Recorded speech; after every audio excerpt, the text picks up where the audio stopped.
to Baking and Brewing with Bob and Dominique. Today, we're going to be reviewing our homebrews. So what we're drinking today is what I like to call a dark fruit IPA. Why dark fruit? Well, I had set out to make something that would be fruity and kind of complement the chocolate note, but I wasn't expecting it to have so much plum and prune and even like almost like a cherry note in this beer. So very interesting aspect. So the malts that I used were pale millet, I used a little bit of pale rice, and then I also used some chocolate millet. The chocolate millet was obviously to give it some color, but not really dominate the flavor, but there's a really interesting note where I think there's an ever so slight note of roast that really melds in a very interesting way with these hops. So the hops used were Cascade on the bitter at 60 minutes, and then Azacca Cryo at 0 minutes in the whirlpool. And the Azacca is known for being fruity and spicy, and I think that there really is, it really has kind of almost taken over a lot of this beer in terms of the flavor profile. It definitely overcomes the Cascade hop because of the spicy notes. Normally Cascade is a little bit more citrusy, and you can normally tell it's in there. Cascade is one of everybody's favorites. But when you add that spice note, it completely changes the game.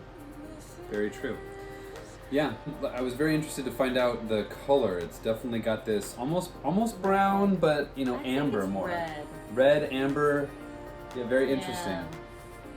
It's definitely more on the red side to me than on the brown side. Kind of reminds me of like wine.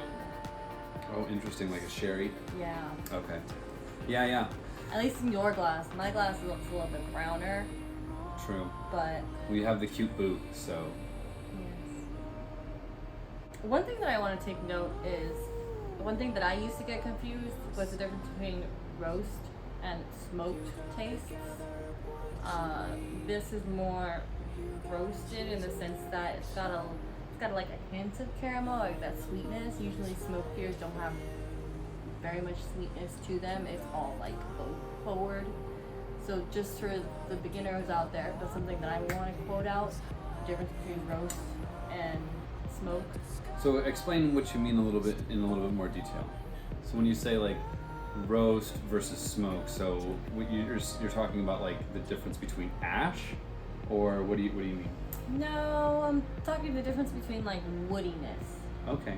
Like smoked stuff has normally like an extra like woodiness, earthy character. Okay. Versus roasted has a little bit more of like a bitter chocolate or bitter coffee. Okay, yeah. I guess there is a little bit of a difference in that aspect.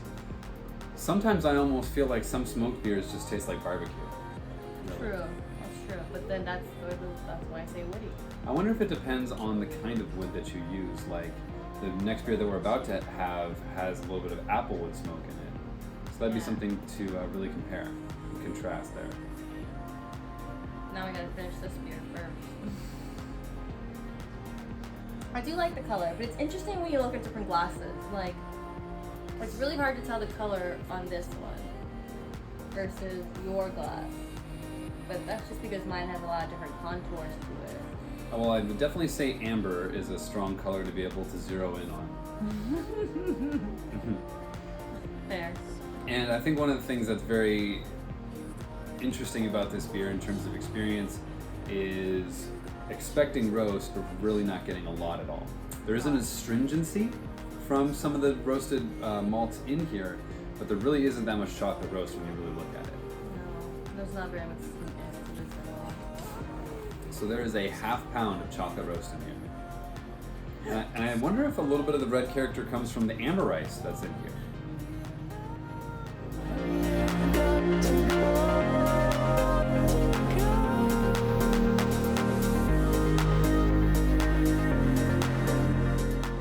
Here we have the maple amber.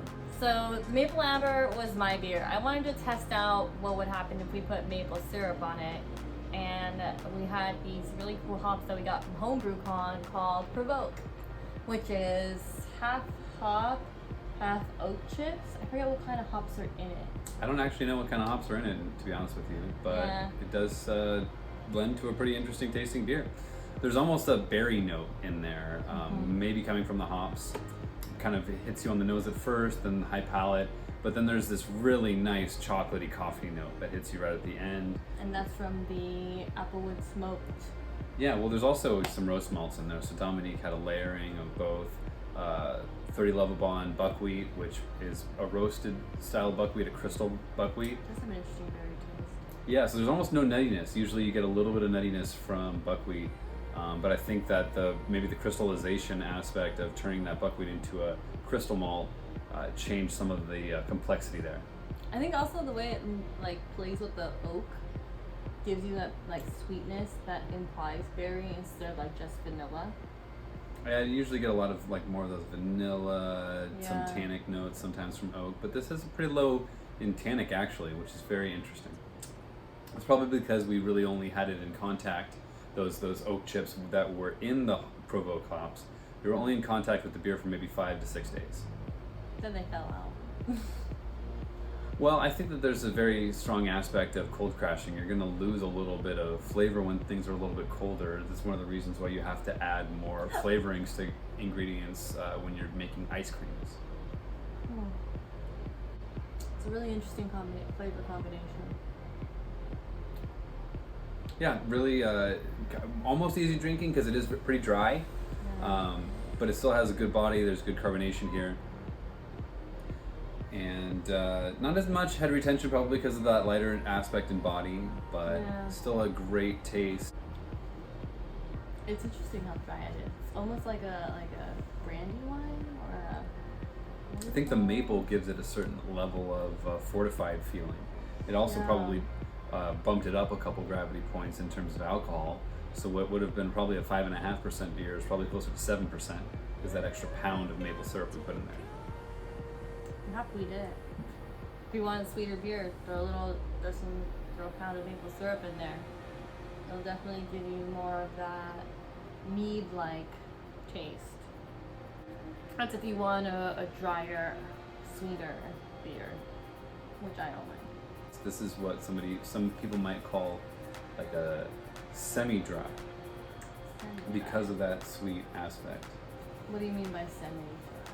So it is pretty dry. It's probably almost at like 0 Plato, which means it almost has no residual sugars, which means that it wouldn't be very sweet really when you think about it. But because of the fact that there's that maple in there, it brings a residual sweet note because your brain is thinking maple syrup and it's creating a sweet vibe for you, right? Even though this has low residual sugar, that maple aspect is kind of very reminiscent of sugar, and we really associate the taste of maple with sugar. Or is it the fact that the oak chips are rounding out the maple? Well, I think that there's a certain level of astringency. I think that, when you look at a couple of the ingredients that we put in here, they were supposed to balance any sort of sweet note that we put in there. So I think that that's where I would say more of a semi-dry, because it is very balanced in appeal and in its drinkability. That's fair, yeah. I really enjoy this beer. Great beer, Dominique. You're welcome. And cheers to those drinking with us at home. You gotta go. You gotta